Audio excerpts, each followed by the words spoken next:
You know, I'm constantly in awe of this place. Most of the time it's the scenery. This week it was nature foreshadowing how quickly things can turn dangerous. Every new challenge is met by grim determination, but on the other side of it I gain experience, knowledge, and skill I didn't have before. But before jumping into the week, let's play some catch up.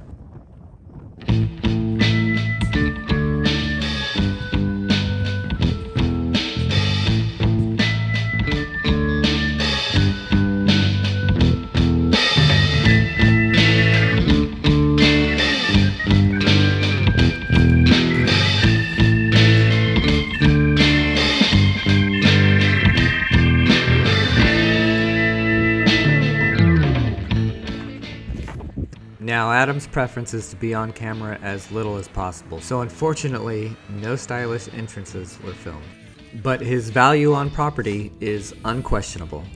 Besides having a background in a myriad of trades we now need, he's also become someone I can rely on. There's something about having a friend at your side that makes dealing with adversity just a little easier. Adam started silversmithing a few years ago and opened up a shop, but then had to abandon it when we vacated Vegas. But now it's time to get back to his craft, and to do that he needs a space to work. We picked up this $800 kit from Home Depot in Elko. The instructions claim it can be put together by 2 people in 3 hours.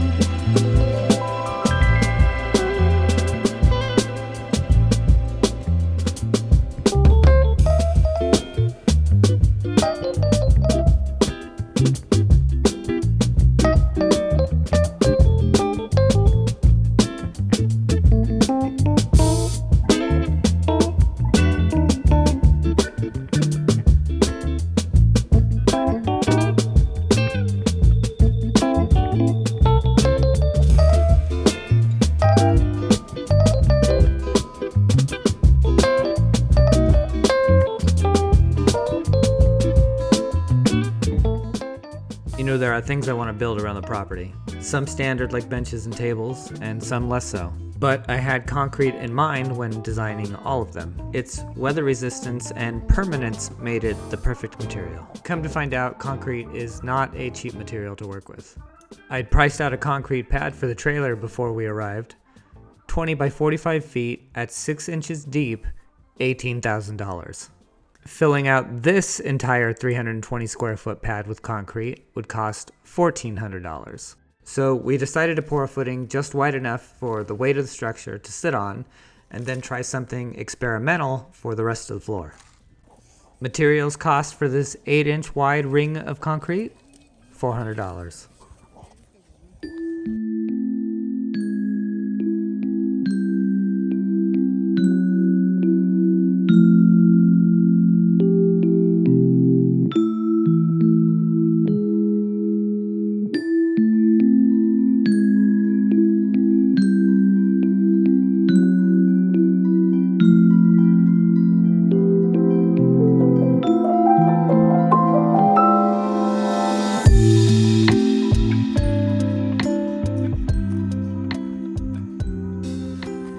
Okay, so this is our driveway. You've all seen it. What we're going to be doing today is lining the sides of it with junipers and sagebrushes. We've got a lot of new growth on the property. A lot of, well, I know they're called saplings for trees. I don't know what young bushes are called. Bushlings? Shrubs. That's the word I was looking for, shrubs. There's a lot of new growth, a lot of new shrubs sprouting up all over the property. We've talked about wanting to incorporate the natural growth in this area into our design, and this is the first step in that. So we're going to be doing, so it turns out that there are, well, let me just check first. Good, we are, great, that's good.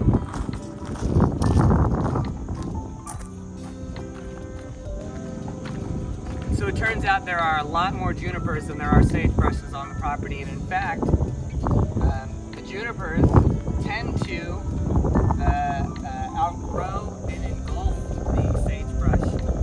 That, combined with the sagebrush and not touching the juniper has made it so there is an abundance of juniper on the property and very few healthy sagebrushes to move. So we're going to be looking around. I'm going to dig the holes first, and then we're going to move the generator over and hope it starts. So let's start digging some holes.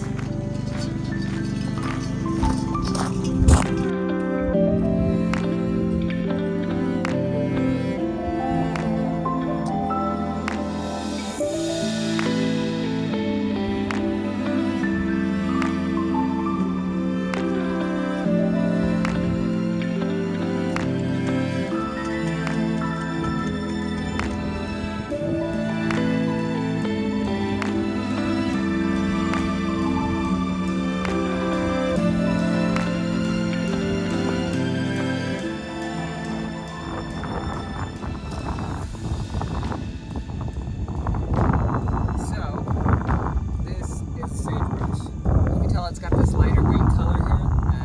It looks like it's kind of a muted green. It looks almost dusty, and that's how you can tell what they are. But you can see with this one that it's been munched. The top of this thing, all over here, all these things have been eaten. And the point is, our original plan was to alternate sage, juniper, moving up the driveway. But I think now I'm going to just have to pick a few spots where I can find some sagebrushes and come back and lay those in between the junipers, because I'm just not seeing them, and the ones that I am seeing aren't in a position to be moved. They are in recovery. So let's go look at some junipers.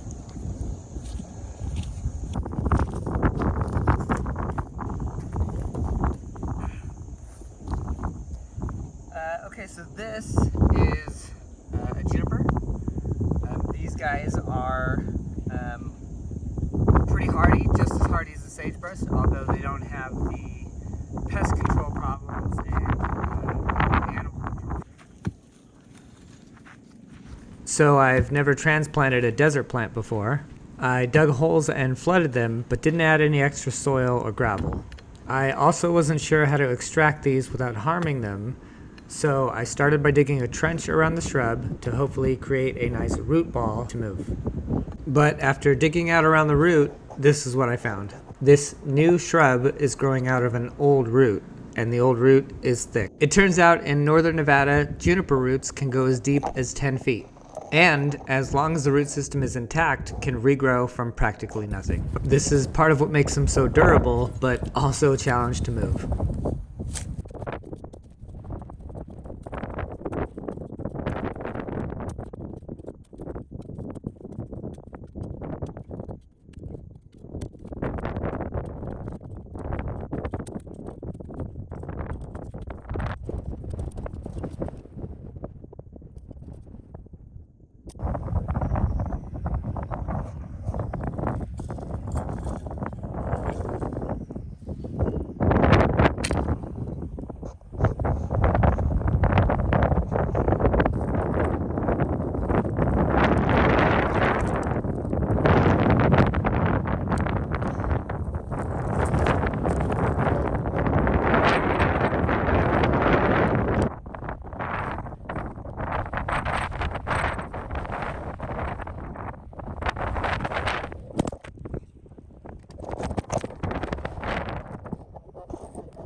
Era un domingo en la madrugada, anunciando los rayos del sol.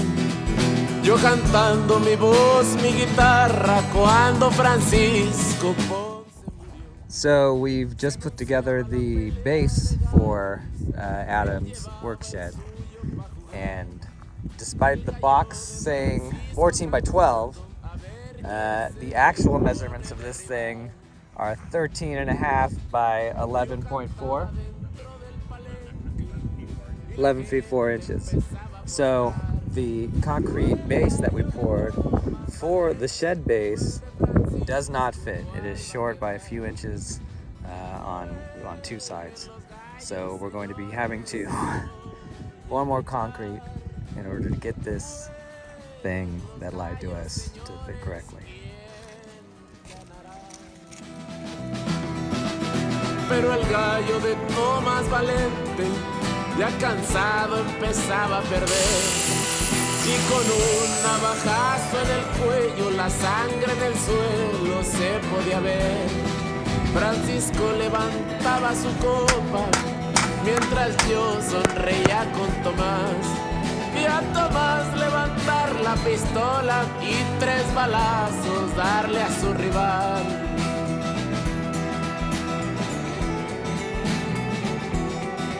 El diablo cantando en el palenque, el gallo de Francisco de pie.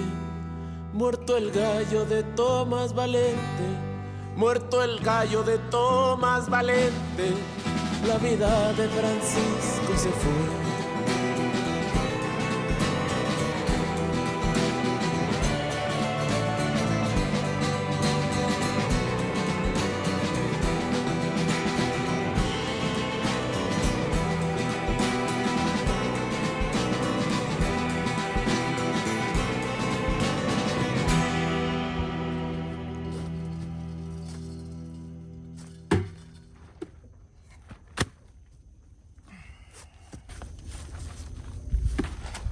Yep, there's something wrong with the generator again.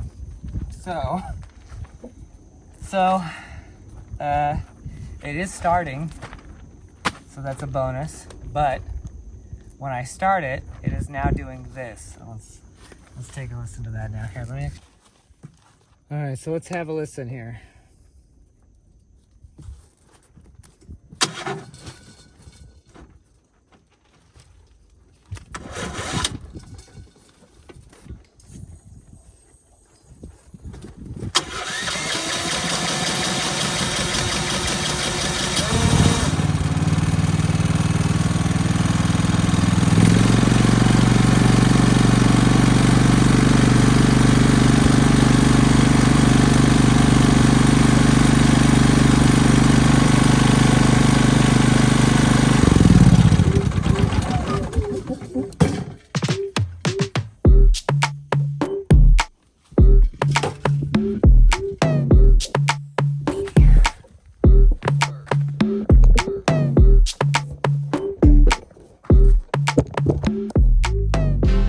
So that's where we're at.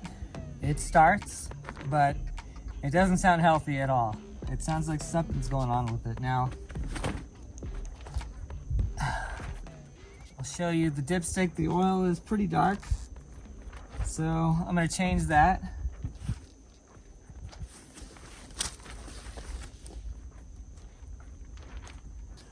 I'll check the spark plug and I'll clean the filter.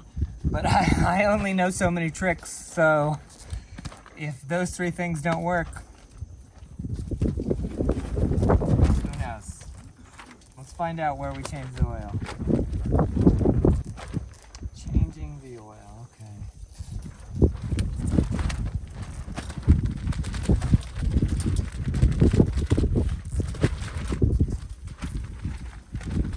Remove the drain bolt, clean the oil, refill the oil, blah, blah, blah. Okay. Okay. Let's do a close-up here of the...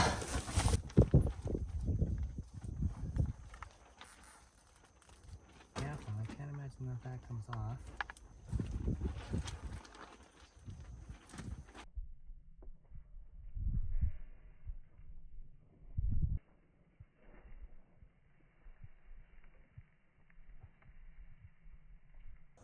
Okay, nothing but drips coming out now, so it's as emptied as it's gonna get.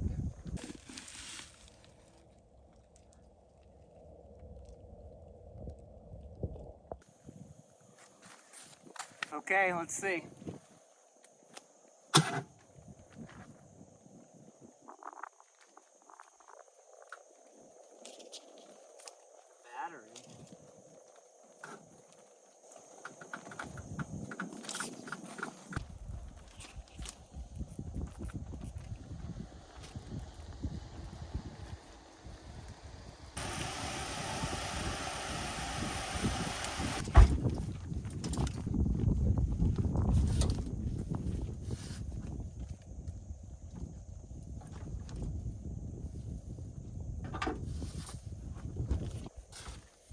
Okay, let's take a look here.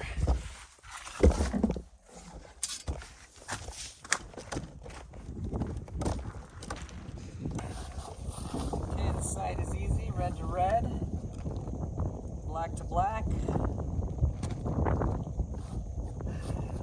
then down here. Okay, and then here on the engine we're going to go red to red. And they don't really give you a lot of room here. Red to red. Beggars can't be choosers.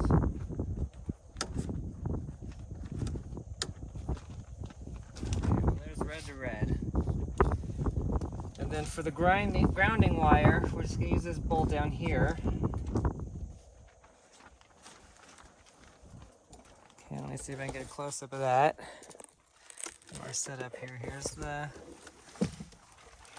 our black bolt is being secured. Right, there's our grounding. And here's our red secure. Okay. Now, I'm going to start the car engine.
Once the walls and ceiling were done, it was time to finish the floor.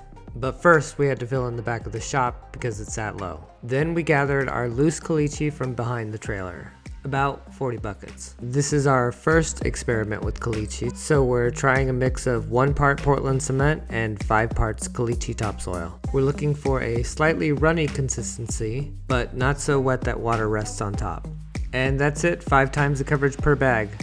It won't bear as much weight, but curing it correctly should give it durability. Only time will tell if we were successful or not.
This week was relentless. It started with a fire, then the winds picked up and tore a roof in our second generator tent while trying to yank it out of the ground.